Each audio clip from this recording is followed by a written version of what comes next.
I heard you want to start sewing? Come on in. So you want to learn how to sew, but you're not quite sure how. Maybe you love Barbie movies and you want to become one yourself, so you decide to make a life-size Barbie dress. Maybe you like to read and you want to recreate your favorite book cover. Not that I did that or anything.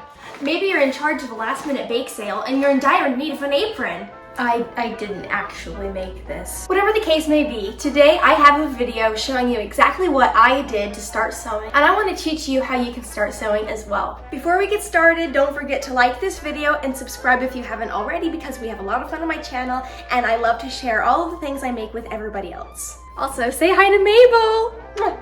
Before I start, I want to answer a few questions about myself that I get all of the time. I started sewing in the beginning of quarantine, June, July 2020, and before I made my first dress, I had never touched a sewing machine. I did not know how to work one at all. I promise I'm not lying to you. It was all new to me. I, like everybody else, was probably a little bit bored and I was just wanting to do something fun, and I had already gone through a lot of different things. I mean, I even painted a wall mural. And so I decided to start sewing, and I ended up somehow, I don't even know how, doing these big ball gowns immediately. So I was able to get a sewing machine, and I watched a lot of videos on YouTube, kind of like this one, and figured out how to sew.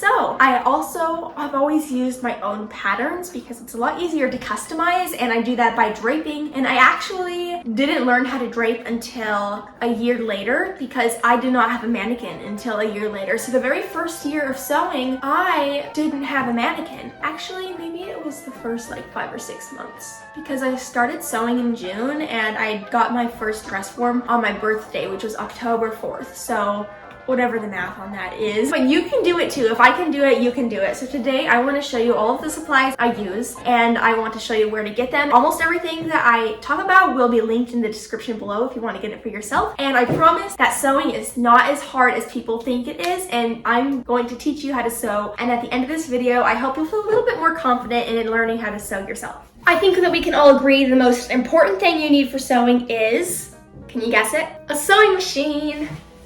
I keep my machines over in this corner because there's nowhere else for me to keep them. So every time I sew, I gotta pick it up, bring it up here. This is my sewing machine. It is a Brother XR9550. I got this on Amazon. I believe it's about $200 or $250. I've had it for over a year and it works very, very well for me, and I recommend it to everybody. So this will be linked in my description box below, and I really think this is a great machine to get if you're a beginner or even if you're not a beginner. It works very well for me. It gets the job done. So I think that you should get this. Obviously, you don't need a sewing machine. I mean, if you really wanted to waste the time to hand sew, you could hand sew, but I don't really recommend hand sewing. I think you should get one of these. And I will show you how to work this later, but let's move on to the other things that I have. Now, I'm gonna tell you right now, you do not need a serger.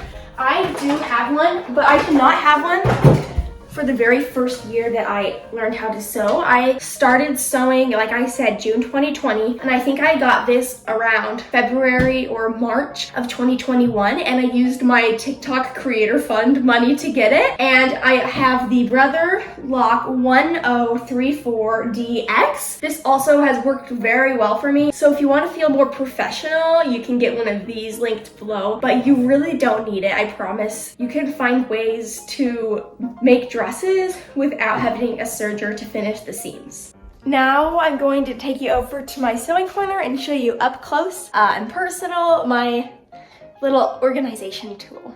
Organization is definitely a key part of sewing. I use this little sewing box, I think it's from Walmart, every day.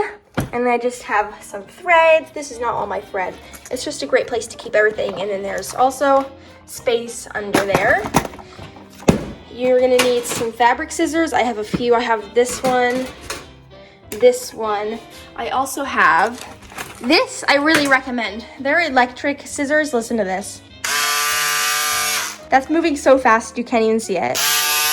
These are life changer. They're so easy to cut fabric with. They're linked below. The rest of this I don't think you really need. It's just some of the things I've been using. I have beads, grommets. You kind of need these if you want to do a corset. But other than that, I just have some things I've been working on, all my ribbons and stuff. And if you think that's all of my sewing supplies, you're wrong. I have a whole sewing closet as well. Now don't freak out because you're about to see a messy sewing closet, but I'm moving in a month, so it's just holding on for dear life until I get my sewing room. Under our stairs, like Harry Potter, I have this monstrosity of sewing supplies. Up until Christmas, I was in California at college, but I made the decision to leave because my sewing career has been doing so well. So I moved back home temporarily, and my mom cleaned out our whole closet under the stairs for me to use as storage until I was able to move out. So this is where I've been keeping all of my things. You can see that I try to be organized, but it does not work because things just build up quickly when I'm sewing. I just kind of shove things in here, but let me take you on a little tour of this closet. First and foremost, I have my motherload of dresses. These are all vacuum sealed. I have some bolts of fabric and more bolts of fabric down there, and fabric in this bag, and in that bag, fabric right there. And then this is a miscellaneous. I'm not going to tell you exactly what these markers are for, but I'll let you know that I'm making a dress out of them, and if you grew up watching Disney Channel, you're going to know what dress I'm making. Other than these markers, I have a steamer and some miscellaneous things. I have my thread right here. I want to hang it up, but not until I move. And these, if you watched my 12 Dancing Princesses dress that I posted last Friday, you'll recognize these. If you haven't watched the video, go watch it right now because people are loving it. But the favorite and best part about this closet, I think, is what's in these bins. Firstly, I have, oh my gosh, this is heavy, my button bin. Let me show you the inside. In this is where I have all of my buttons and some patches. These are just normal buttons. Buttons, some cool buttons. And then my favorite, like, beautiful rhinestoney buttons. So I have literally hundreds of them. Aren't they so pretty? You don't need this many buttons, but I have this many buttons. These 3 bins are actually my very favorite. They have all of my laces that I've wound up onto these little cardboards. Now we're gonna move from that to this behind me. These little shelves, I'm able to store random things. I have my tiaras, my die, this great costuming book, and just random things. This is what I use to put grommets in, kind of punches them down. Really just random stuff that I don't know where else to put. And then I use this shoe rack, but I just stuff random fabric scraps and things that I'm working on. So if I ever am working on something with fabric, I'll stuff it in here. I have some other things too, like some pattern pieces. But yeah, this is my sewing closet because I thought you might just be curious of where I keep my stuff. We can't forget my hoop skirt. It's really easy to hang and it just goes right here. People always wonder where I get this. It's from Amazon and it's linked below, as well as a lot of other stuff. Okay, so I'm sure that you probably have PTSD at this point from seeing that mess of a closet. So now let's go sit down and we'll talk about where to shop for all the sewing stuff and what my favorite stores are. If you're looking for fabric, the best place that I recommend will be Fabric Wholesale Direct. This is an online store with incredibly cheap but great quality fabric. I use it for so many projects, especially in the beginning of my sewing journey when I didn't have a large budget. And I also think Joann's has some great options. It is a bit pricier, but you probably have a Joann's where you live and you're able to pop on over and get what you need. Etsy is also a great place to find more specialty things.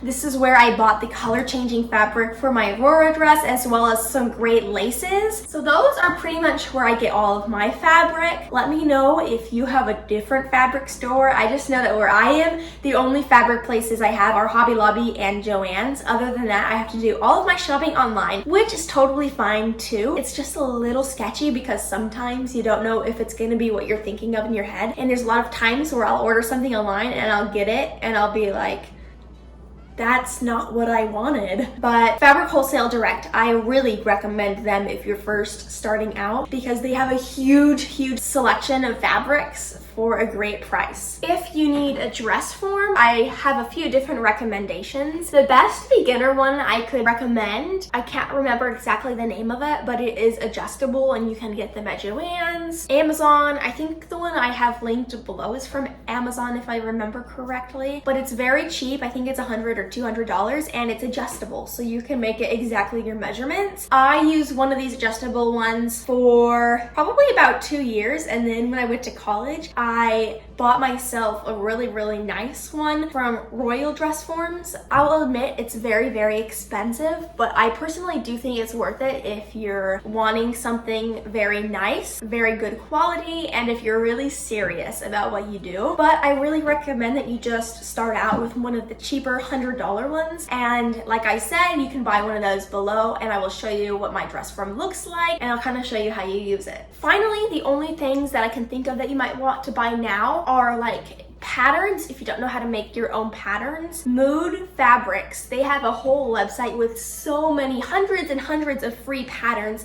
that are great if you don't know how to make your own. And of course you can also buy patterns. I would always check Mood Fabrics first because they are free, and then of course we have our miscellaneous things that you can get at any craft store, such as thread, scissors, measuring tape, markers, pins. That's all going to be at Joann's, Amazon, Michael's, Hobby Lobby, wherever you look. I want to keep this video pretty simple, so I'm not going to be showing you a super in-depth tutorial of everything I do to sew, but I do want to show you how to work, thread, turn on, and sew with a sewing machine, and I might show you how to make a skirt. I'm going to start with the sewing machine. I have turned this on, and it is threaded, but I will show you how to thread it first. You're obviously going to want a spool of thread, and up here you're going to have a place to put your thread. So put it on like that, and then your sewing machine should have a cap, and you put that on so that it doesn't go anywhere. And then we have the thread. You're going to put it back here,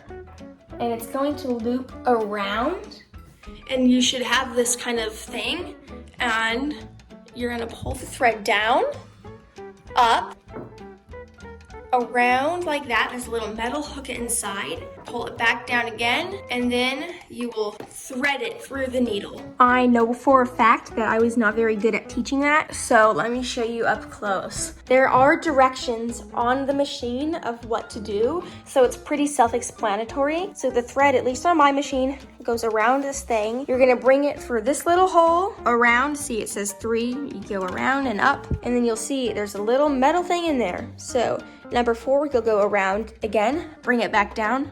Number 5, down here, put the thread behind that little hook, and then you're just gonna put it through the needle hole. And then of course you'll need a bobbin. That's this right here, and you thread it up here. When you put the bobbin in, you wanna make sure that the thread is going counterclockwise, and I'm just going to pop it in like that. Take the thread, and through this diagram right here, go like that, and then we'll put the cap on. Once you get your machine threaded, it's pretty easy to do. You really can just start sewing, and I will show you a little scrap test. I'm gonna keep this as simple and basic as possible. I'm just gonna be sewing with this scrap piece of fabric, and right now we're going to do a straight stitch, which is number 0 on this machine. Here you can change the stitch lengths, and so that means like how long it will be with each stitch. To make the machine start to go, we're going to push our foot down on this pedal and just have the fabric under here.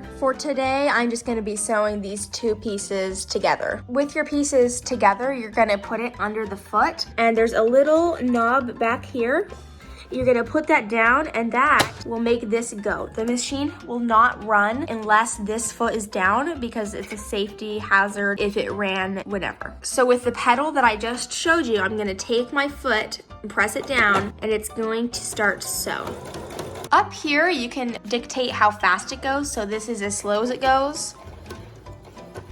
And if you want it to go fast, so I just sewed the 2 pieces together, and I'm gonna lift this bag up, pull it out, and cut off the threads. There you have a stitch sewn, and if you open it up like this, you have pieces that are sewn together. And that's really as basic as it gets. There aren't many other stitches that you will use on a day-to-day basis other than the straight stitch, and I suppose occasionally a zigzag stitch, which I can also show you, but I honestly couldn't tell you what other stitches I use ever other than those two. But if you want to use any of these fun stitches or even the zigzag one, you just put the corresponding number up here. So if you want to do a zigzag, which you're able to use instead of a serger, you can use a zigzag stitch on the edge of something. So that's number 4. And then you can also change the length of it. So for that one, you'll see that the needle zigzags, so you can get a nice little zigzag going. And it turns out looking like that. That's all I'm going to show for the sewing machine today because like I said, I wanted this video to be very basic. And before I leave, I wanted to show you 2 more things, which is my dress form and also a basic way to get you started on doing big ball gown skirts. This is our music parlor, and for now, it's where I keep my dress form. I always have something on display. Right now, I have my 12 Dancing Princesses dress out. And as you can see, this is my mannequin. It's quite nice underneath. It's a bit squishy and you're able to do so many things with it. I love this mannequin. Like I said, it's from Royal Dress Forms, but the adjustable ones are just as good. Now, what I want to talk to you about are all of the skirts on the dress form. All of these skirts are what are called circle skirts, which is exactly how it sounds. It's literally just a circle with the waist cut out. I will put a time lapse of myself cutting out a circle skirt so you can see what it is, a circle,